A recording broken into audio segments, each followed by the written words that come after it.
Good morning, friends. Welcome to the fourth lecture of functional analysis. In the last lecture, we have seen some examples of the Banach spaces, which includes one example is LPN is a Banach space under the norm P, which is summation mod xi raised to P raised to 1 by P. We have seen an important theorem also, that as non-linear space is N is said to be complete if and only a set of all unit vectors, if it is complete, that is the unit sphere. If the unit sphere is complete, implies and implied by the non-linear space is complete. Okay, and also we have seen the introduction of the quotient norm space. Now in today's lecture, we will first try to understand some basic definitions of subspaces and all, and then we will go for proving that the quotient norm space is also one kind of Banach space. Let me share my screen.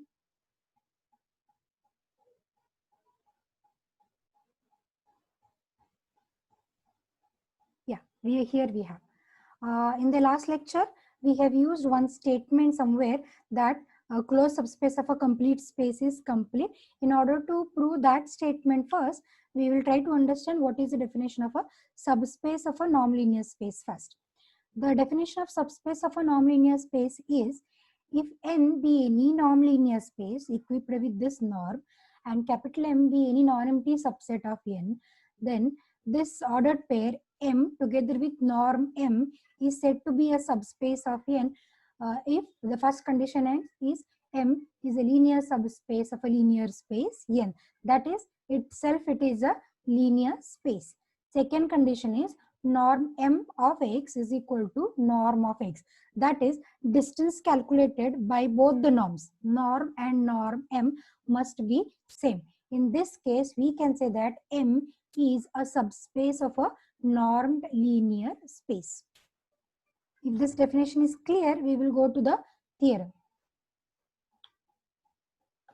The first theorem we will try to understand is, let M be a subspace of a non-linear space N, then if M is complete, we want to prove that M is closed subspace of N. That is, if M is complete, then M is closed subspace of N.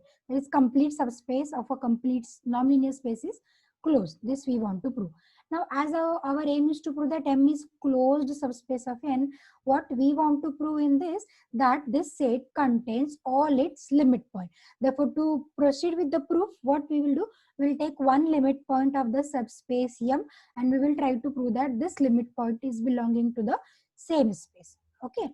Therefore, let us start. M is a subspace of a non-linear space N and it is given that M is complete. Now, our aim is to prove that M is closed subspace of N. For that, we will start with one arbitrary limit point, say X. Let X be any limit point of the set M. Now, as this is a limit point of the space M, what does this imply? That there exists a sequence Xn in M such that Xn tends to X as N tends to infinity. That is, X is the limit point of some convergent sequence. Okay. Therefore, what this statement giving me an idea that the sequence is a convergent sequence in M. The sequence Xn is convergent sequence in M. But already we have proved in the basic theorems that every convergent sequence is a Cauchy sequence. Therefore, this Xn, which is a convergent sequence of M, must be a Cauchy sequence in M. If it is Cauchy sequence, it is given to us that it is a complete subspace.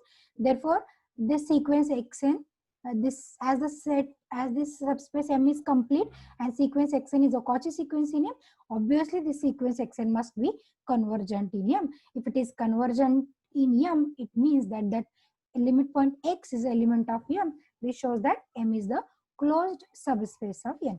Therefore, the simple idea we have obtained is complete subspace of a non-linear space is closed. Complete subspace of a non-linear space is closed. Now we will try to understand whether the converse of the theorem is true or not. But the converse of the theorem is not true in non-linear spaces, but the converse is true in Banach spaces. Let us try to understand how the converse is true in Banach spaces. Here the statement is, let N be a Banach space, M be a subspace of N, then prove that if M is closed, then M is complete. That is, closed subspace of a Banach space. Banach space itself is a complete space. Therefore, closed subspace of a complete space is complete. This is what we want to prove. Now, in order to prove that M is complete, again we'll start with one Cauchy sequence, and we will try to prove that the sequence is converges to some point in N itself. Therefore, here N be a Banach space and M is the closed subspace of it. To prove that M is complete, I will start with Xn be any Cauchy sequence in M, and as this is a Cauchy sequence in M, surely it will be a Cauchy sequence in N. If it is a Cauchy sequence in N is a Banach space. Banach space means the space is complete space, and therefore this Cauchy sequence is convergent sequence in N. That is, the limit point exists, but the limit point exists in the normed linear space N. That is, Xn tends to X, X is in N. Now, with this, as Xn is a Cauchy sequence in M, this X will work as a limit point of the set M. But M is given to be closed subspace. Therefore, the X, which is the limit point of the subspace M, must be in the set itself, as it is closed. Therefore, X is belonging to M.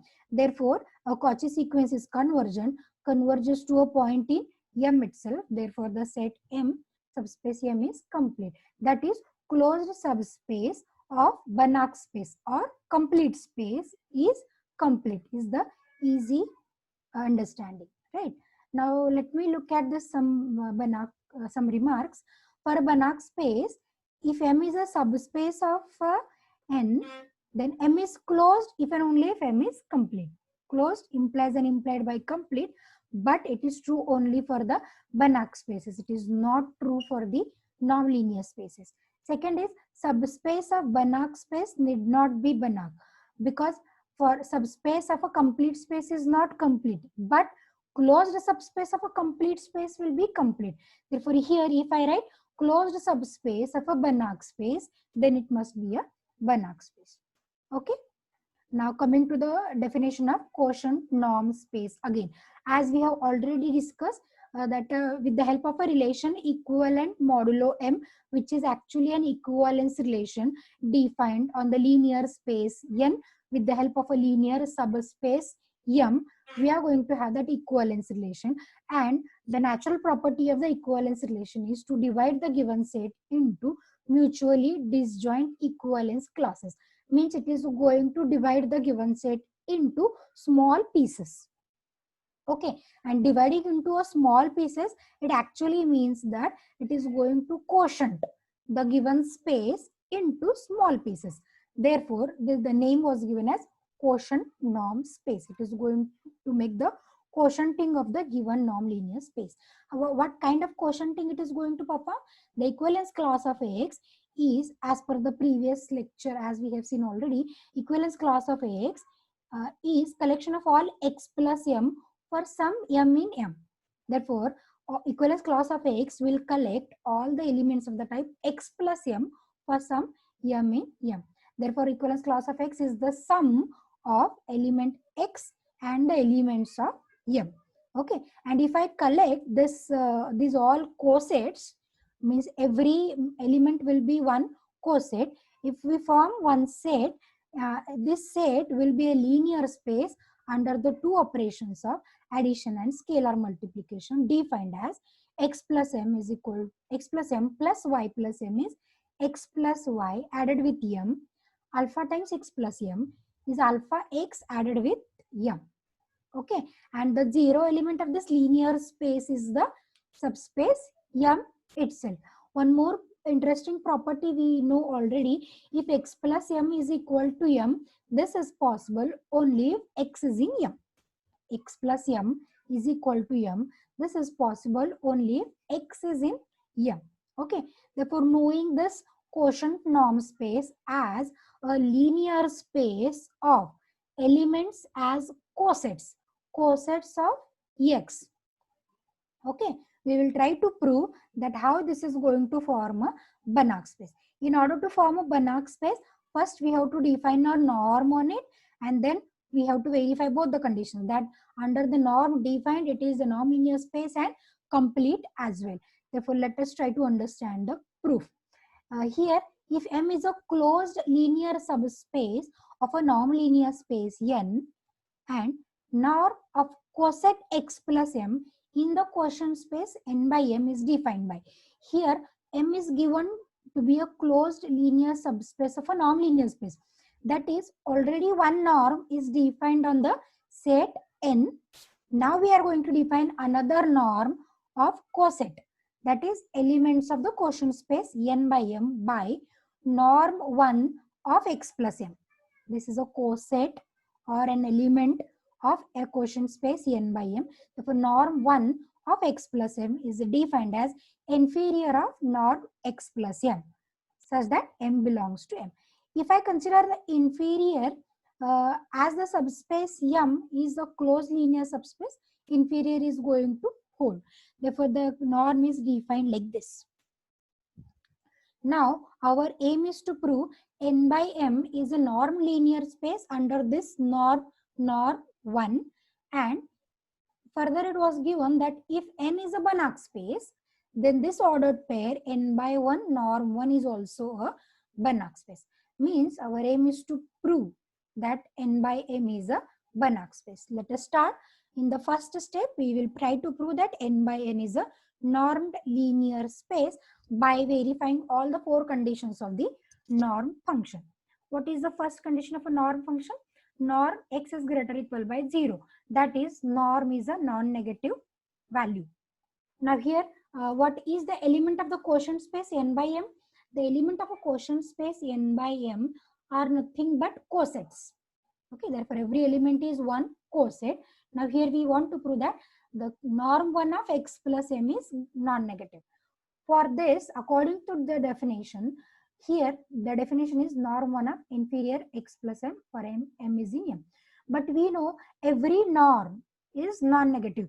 Means every element in this set is a non-negative real number. Every element in this set is non-negative real number. Then if every element is non-negative real number, what about the inferior one? Inferior must be a non-negative value. Inferior means greatest lower bound. Now, as every value is bounded below by 0, surely that will be inferior.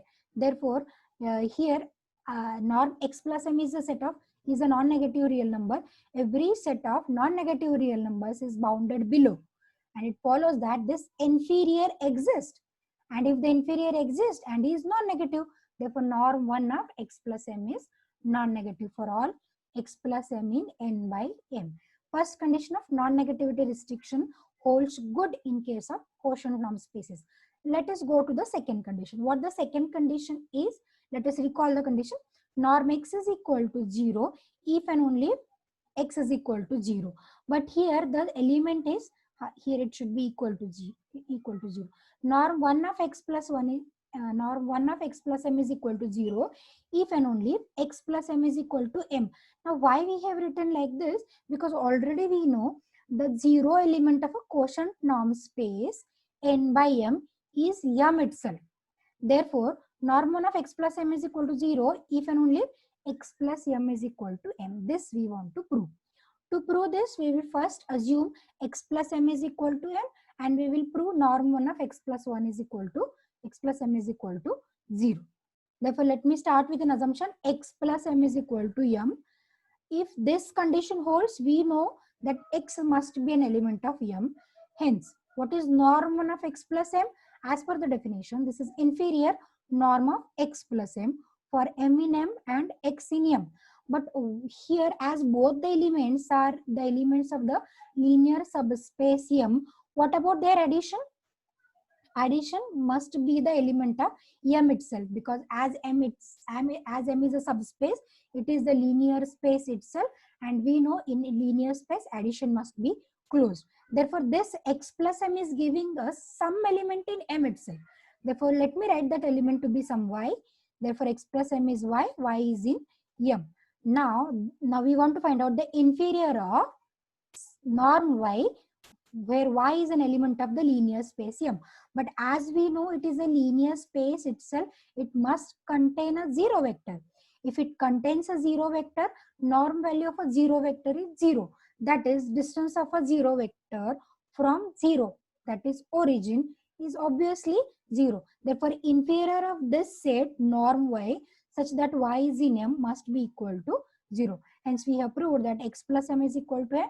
It implies norm 1 of x plus m is equal to 0. Now let us prove conversely.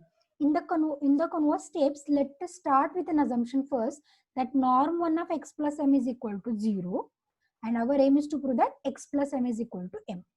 Now, as per the definition, norm 1 of x plus m is equals to 0. It gives us inferior norm of x plus m for m in m is equal to 0. We already know that norm is a scalar value. Okay, norm is a scalar value.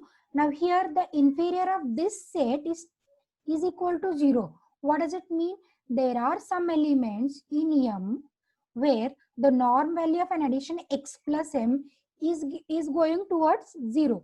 Means there exists some elements, or rather there exists a sequence of elements such that norm of x plus mk tends to 0 as k tends to infinity. Norm of x plus mk tends to 0 as k tends to infinity. Now, if the norm value is tending to 0, as norm itself is a norm defined on the linear space M, therefore the element must tend to 0 by the condition norm x is 0 if and only if x is equals to 0. Therefore, norm of x plus mk tends to 0 will give us x plus mk tends to 0 as k tends to infinity. Now, we'll just try to rewrite the terms as x plus mk can be written as mk minus of minus x tends to 0 as k tends to infinity. Therefore, clearly this statement gives an idea the sequence mk is tending to a limit minus x. Sequence mk tends to a limit minus x as k tends to infinity. But what is given to us? M is closed subspace. As M is closed subspace, minus x will be a limit point of the subspace M, and this subspace will enclose its limit point. Therefore, minus x must be an element of M. Minus x must be an element of M. If minus x is an element of M, x is an element of M. The simple reason here we have used that as M is a linear subspace, means it is a linear space itself, it must enclose its additive inverse. Therefore, the additive inverse of minus x is plus x. Therefore, that plus x must be an element of the same space. Therefore, x is in M. If x is in M, one can very easily write down that x plus m is equal to M. Therefore, norm 1 of x plus m is equal to 0 will finally give us x plus m is equal to 0. Therefore, the second condition is also true that norm 1 of x plus m is equal to 0 if and only if x plus m is equal to m, as m is the 0 element of the quotient space n by m. Let us move towards the third condition of triangular inequality. The condition we want to prove here is norm of the two cosets x plus m added with y plus m, norm 1 of x plus m plus y plus m is less than or equals to norm 1 of x plus m and norm 1 of y plus m. Now here both the cosets x plus m and y plus m are the elements of n by m. Therefore, let me start with the left side. Norm 1 of x plus m added with y plus m. Therefore, first we will use the definition on the quotient norm spaces. How should I add the two cosets? This is x plus y plus m by the definition of cosets defined in the quotient norm spaces. Therefore, this is norm 1 of x plus y plus capital M, that is in space M. Now, what the definition says, this is inferior of norm of x plus y plus m for some element m in M. Now, this norm is a norm acting on the linear space N. Okay. Now, we will try to make some adjustment here. This m we will try to write as an m1 plus m2, addition of some two different elements of the set M, where m1 is in M and m2 is also in M. Now let us use a triangular inequality here, because as n, these are the elements in n is a non-linear space. Therefore, let us use a triangular inequality for this step. Therefore, if this is less than or equals to inferior norm of x plus m1, y plus m2, we have separated. Now let us separate this over their inferior also. Inferior of an addition, we know it is less than or equals to addition of their inferiors. Therefore, this concept actually we have seen in detail while studying Riemann integration. Therefore, the inferior of this addition is less than or equals to addition of their corresponding inferiors. Therefore, this is inferior norm of x plus m1, m1 is in m, added with inferior norm of y plus m2, m2 is in m. Therefore, this first set is giving us a definition of norm 1 of x plus m. Second part is giving us a definition norm 1 of y plus m. Hence, the proof holds for the triangular inequality, that is norm 1 of x plus m plus y plus m is less than or equals to norm 1 of x plus m and norm 1 of y plus m. Okay, now let us move ahead towards the fourth condition to prove regarding the scalar multiplication. The result we want to prove is norm of alpha times norm 1 of alpha times x plus m is mod alpha times norm 1 of x plus m. Let us start with the left hand side again, norm 1 of alpha x plus 1. First, we will try to use the definition of norm 1 function. Norm 1 function is defined as inferior of norm of alpha into x plus m. M is in m. Or before going to use, one can use the definition alpha x plus m. If I write alpha x plus m, this alpha I can take out of the modulus. Therefore, this is mod alpha into norm of x plus m. M in m. Now, inferior depends on the elements of capital M, not on alpha. Therefore, we can take this mod alpha out of the set also. Therefore, mod alpha is inferior of norm x plus m, m in m. That is, mod alpha is norm 1 of x plus m. Hence, all the four conditions of norm function holds good for the quotient norm spaces. Hence, n by m equipped with norm 1 is a normed linear space. Now the next job remains to prove that this space, this quotient space is complete. Now in order to prove the quotient space is complete, we have to go for little bit constructions. Now the constructions we are going to make, I will explain the constructions in a simple manner. But if we want to prove n by m is complete, what should we do? We should start with one Cauchy sequence in the quotient norm spaces n by m, and we should prove that the Cauchy sequence is convergent. But here we are going, instead of proving directly the Cauchy sequence is convergent, we will try to make use of one of the theorem we know already. The theorem we know is a Cauchy sequence is convergent. A Cauchy sequence is convergent if and only if it has a convergent subsequence. If and only if it has convergent subsequence. Now we are going to make use of this result in order to prove the Cauchy sequence is convergent. That is, if we start with Sn be an element of n, then Sn plus m, the sequence Sn plus m will be a Cauchy sequence in n by m. Now from this Cauchy sequence Sn plus m, we will try to construct, or we will try to extract a convergent subsequence. We will try to extract a convergent subsequence.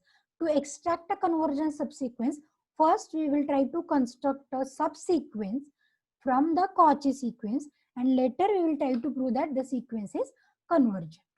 Okay, let us start. Let me explain again. Sn are the elements in the norm linear space n.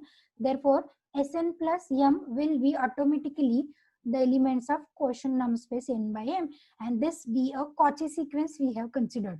Our aim is to prove that this Cauchy sequence Sn plus m is convergent in n by m itself. Okay. Now to do this, first we will use the definition of a Cauchy sequence.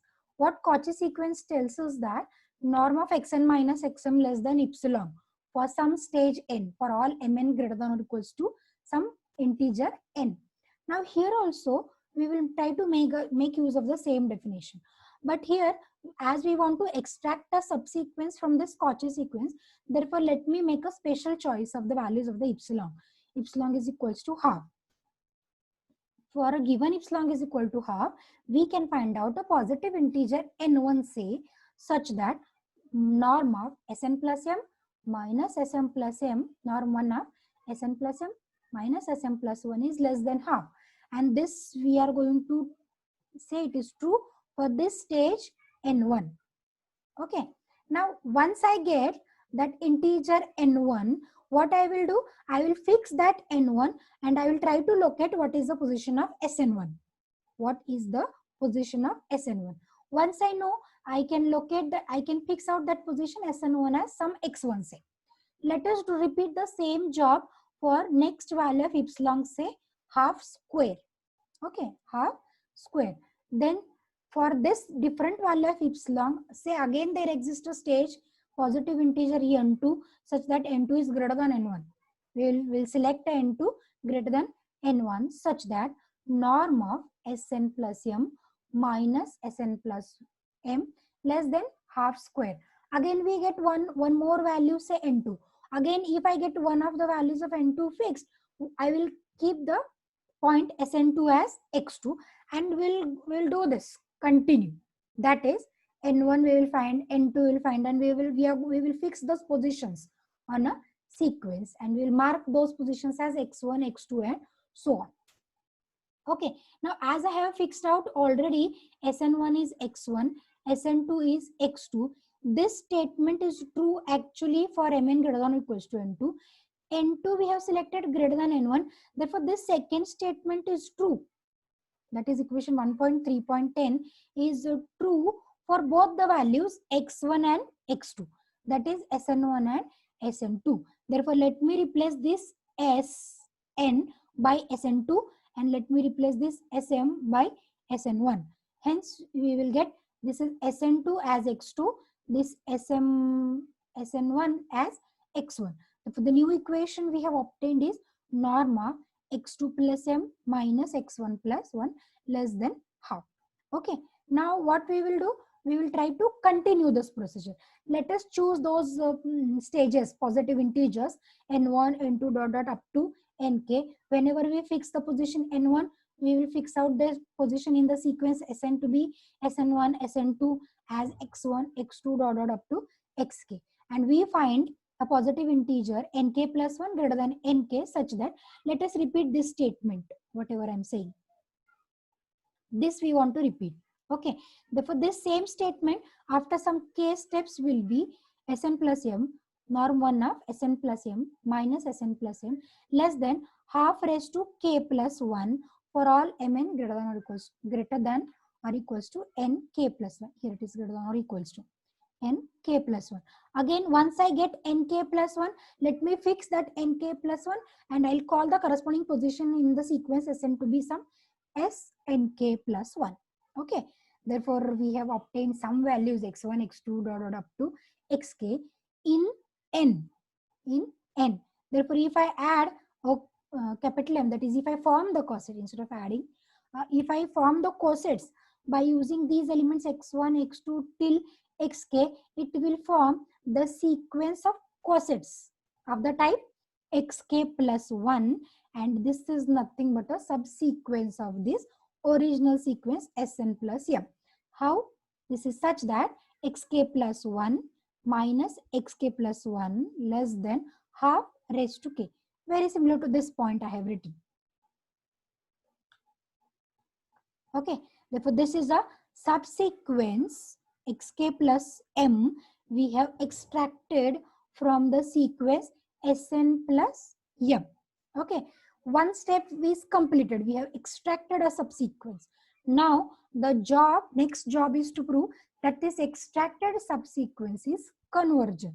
Now, to prove that the extracted subsequence is convergent and convergent in the same space, same quotient number space n by m. Okay. Now, to do this, what we will do? We will try to bring this is a subsequence in the quotient norm spaces. Therefore, we will try to bring this subsequence from the quotient norm spaces to the linear space n. Okay, how? For this, I am going to fix one point from every element of the subsequence. That is, first element of this subsequence will be x1 plus m.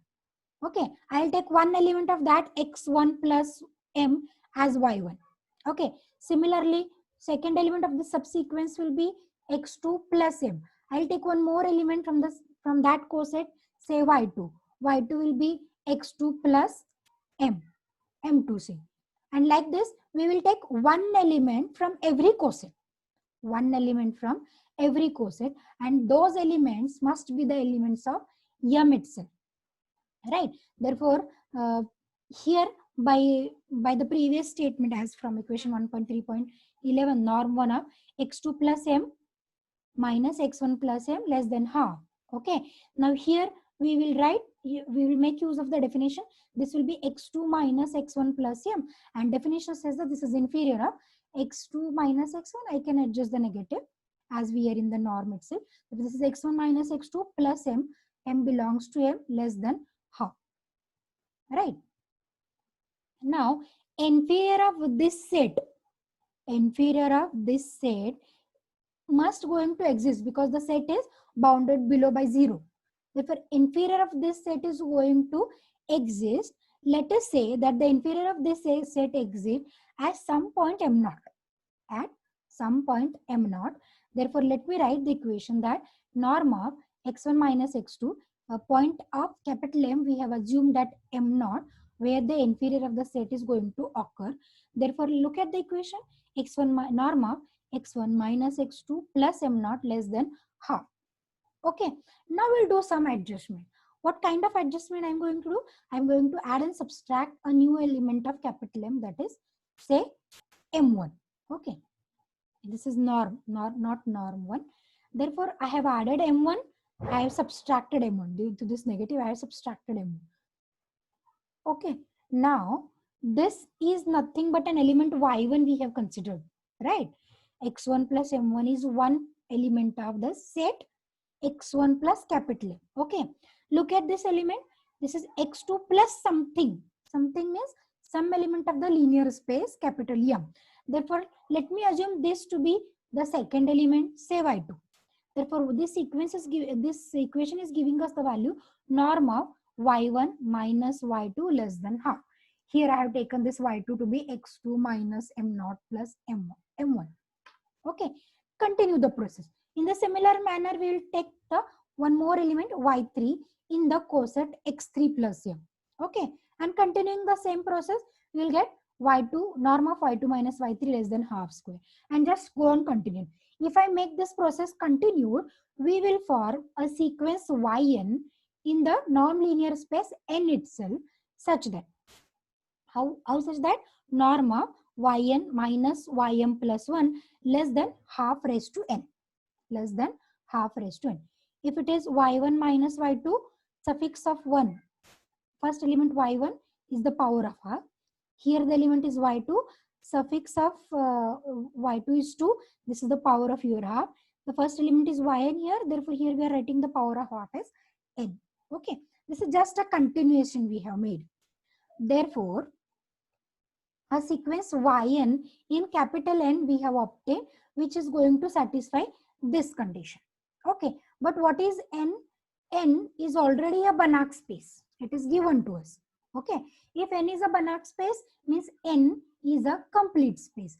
Therefore, if I want to prove that yn is convergent, it is sufficient for me to prove that the sequence yn is a Cauchy sequence in n. Once I prove that it is a Cauchy sequence in n, the job is going to be done. Okay. Therefore, in order to prove yn is a Cauchy sequence in n, let me start with the left side, norm of ym minus yn. Now here we will make some adjustment. What kind of adjustment? All the elements we will try to include. Ym, here I have added and subtracted the element ym plus 1. Here also we will subtract, and here we will add ym plus 2, and let us continue. And here this element is added, in the previous bracket it will be subtracted. Therefore, I have made an adjustment, and already we know that this is the norm acting on the space n, which is the Banach space. Therefore, let us use a triangular inequality, because already it is a non-linear space. If I make use of triangular inequality, we will separate the brackets over the corresponding norms with the less equal inequality. Okay. Now, what kind of sequence we have obtained here? Norm of yn minus yn plus 1 is less than half raised to n. Therefore, what about this value, ym minus ym plus 1? May I say this value is less than half raised to m. The second value is less than half raised to m plus 1, and continue. Right? For this kind of inequality we have a norm. This norm of yn minus ym is strictly less than half raised to m plus 1 till half raised to n minus 1. Now we'll try to find out the sum of the series. But what kind of this series is this, or progression is this? This is a geometric progression. What is the first term of your series?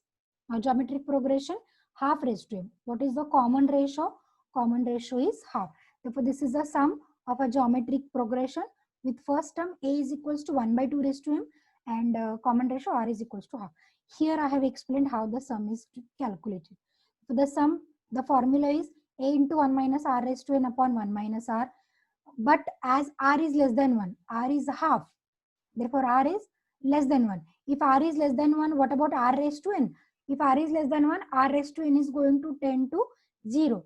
Therefore, here we remain with only a upon 1 minus r. A is 1 upon 2 raised to m. 1 minus r is 1 minus half. Okay. Therefore, this bracket is 1 by 2. This denominator is half simply.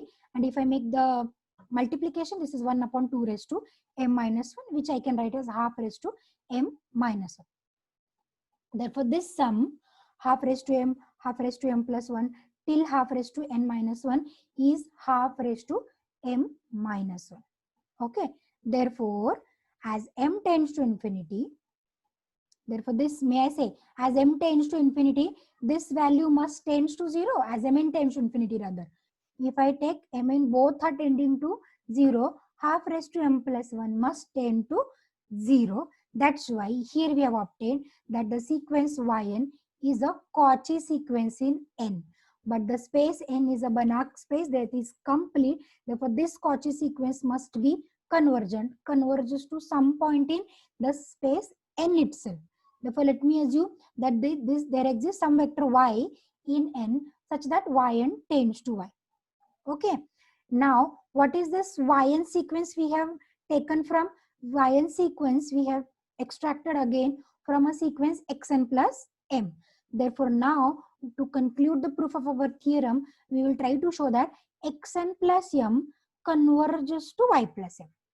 Xn plus m converges to y plus n in n by m. Okay, let us start. To prove that this xn plus m converges to y plus m, we will take the difference of these two in norm 1 and we will show that either this difference, that is this difference under norm 1, either it will tend to 0 or it will be less than by epsilon. Okay, therefore let us start by considering norm 1 of xn plus m minus y plus m. As per the definition of the addition in quotient norm spaces, I can write this as norm 1 of xn minus y plus m. Now, by using the definition of norm 1, this is inferior, norm xn minus y plus m, such that m belongs to m. Okay. Now, I want to remove this inferior from the statement. Okay. Therefore, what is the relation between inferior value of the set and any arbitrary value of the set? Inferior value is always inferior or always less. That's why shall I remove this inferior with the inequality less equal. Therefore, inferior value is less equal by an arbitrary value. Therefore, I have just rewritten the term. Instead of xn minus y, I have written norm of xn plus m minus y for all m in m. For all m in m. Therefore, this, since yn we have already defined to be some xn plus some element of m. Xn plus some element of m. Therefore, the above equation here, if I put this as some yn, xn plus some element of m, suppose this is yn, then the right side is norm of yn minus y. Norm of yn minus y. But yn is a convergent sequence, converges to y. Therefore, norm of yn will tend to 0 as n tends to infinity. Therefore, as norm of y, as this right side is tending to 0, what about the left side? Left side must tends to 0. Left side must tends to 0. Hence, norm 1 of xn plus m minus yn plus 1 will tend to 0. That is, the sequence xn plus m tends to y plus n. That is, the sequence xn plus m is a convergent sequence, and this sequence we have extracted from our original sequence Sn plus 1 or xk plus m. Therefore, this xn plus m is actually a convergent subsequence of a sequence Sn plus m. Therefore, this sequence Sn plus m has a convergent subsequence. Therefore, this Sn plus m is also convergent. converges to the same limit. Therefore, here I have written sequence Sn plus m converges to an element y plus m, and this y plus m is nothing but a coset of y a with respect to m. That's why surely it is a member of the quotient norm space n by m. Therefore, this completes with the proof n by n is complete. I'll just recall the theme of the proof for completeness. I think there will not be any problem for the non-linear spaces. Now, in this proof, what we have done for proving the completeness of the quotient norm spaces, I'll just recall the theme. To prove that the quotient norm space n by m is complete, we should start with one Cauchy sequence. Okay, and our aim is to prove that that Cauchy sequence is converges to some point in the same space, that is n by m. Okay, therefore Sn plus m is the sequence, Cauchy sequence we have selected in n by m. Then by the theorem that a sequence is convergent if and only if it has a convergent subsequence. If and only if it has a convergent subsequence. By making use of this, our aim is to find out one convergent subsequence of this sequence Sn plus m. That is, the job now becomes to extract a convergent subsequence from the sequence Sn plus m. For this, what we have done, we have taken some fixed values of epsilon. First, it was epsilon is equal to half, epsilon is equals to half square, half cube, and so on. For this value of epsilon is equals to half, by the definition of Cauchy sequence, there must be a stage n1. There exists a positive integer n1 such that norm of Sn minus m, Sn plus m minus Sn plus m must be less than half. We have fixed out that stage n1. Okay. Later, we have made the value of epsilon still smaller. Half square means it is 1 by 4. We have made the value still smaller. If I make the value still smaller, we will try to find out again a different stage, say n2, again for which a Cauchy sequence definition holds. And that n2 must be, we will select must be greater than n1. This was the second stage we have obtained, for which norm of Sn plus m, norm 1 of Sn plus m minus Sn plus 1 is less than half square. Again, that n2 stage we have fixed out. Okay, and we'll continue the process. Once I fix n1, the corresponding value of Sn1, I will call it as x1. In the second value of epsilon, we have fixed n2. The corresponding sequence value of Sn, we have it as Sn2, which we have called as x2. And let us continue the process. Let us move on the epsilon values to half cube, half raised to 4, and so on. Okay, half raised till half raised to k. Once I get all these epsilon values, for every value of epsilon, we'll get one stage, n1, n2, so on up to nk. For every stage, we will fix out one sequence value, Sn1, Sn2 up to Snk. Sn1 is x1, Sn2 is x2 till Snk is xk. Therefore, we have obtained one sequence xk. Okay, xk of elements of m. Therefore, xk is elements of n. Therefore, what about a sequence xk plus m? It will form the cosets of m. Therefore, it will be a subsequence of Sn plus m. It will be a subsequence of Sn plus 1, Sn plus m. Now, the job is to prove that this subsequence is convergent. This subsequence is convergent. Now, to prove that this subsequence is convergent, what we will do? From the sequence points, actually every point in this sequence xk plus m is one coset. From one coset, we will select one element. That is, from the first set x1 plus m, we have selected one element y1. From the second set x2 plus m, we have selected another y2. And continue. We'll get one sequence of yn elements of n. Okay, and we can easily prove that this sequence yn is Cauchy sequence of elements in n. If it is a Cauchy sequence of elements in n is Banach space, means it is complete. Therefore, yn will tend to y. Once yn will tend to y, the job remains only to prove xn plus m tends to y plus m. And this we have done here at the last step. Norm 1 of xn plus m minus y plus m is tending to 0. Hence, xn plus m tends to y plus m, means it is a convergent subsequence of the sequence Sn plus m. Hence, this Cauchy sequence initially we have started with Sn plus m is a convergent sequence, and this is going to converge to a same limit point as of its convergent subsequence, that is y plus m in n by m. Hence, this Cauchy sequence is convergent, converges to a point in n by m itself, converges to a point in n by n itself. Hence, we have proved that the quotient norm space is a quotient norm space is a Banach space, provided n, the underlying set n, is a Banach space. I hope to prove this, to understand this completeness proof of the quotient norm spaces, it is actually essential to go geometrically.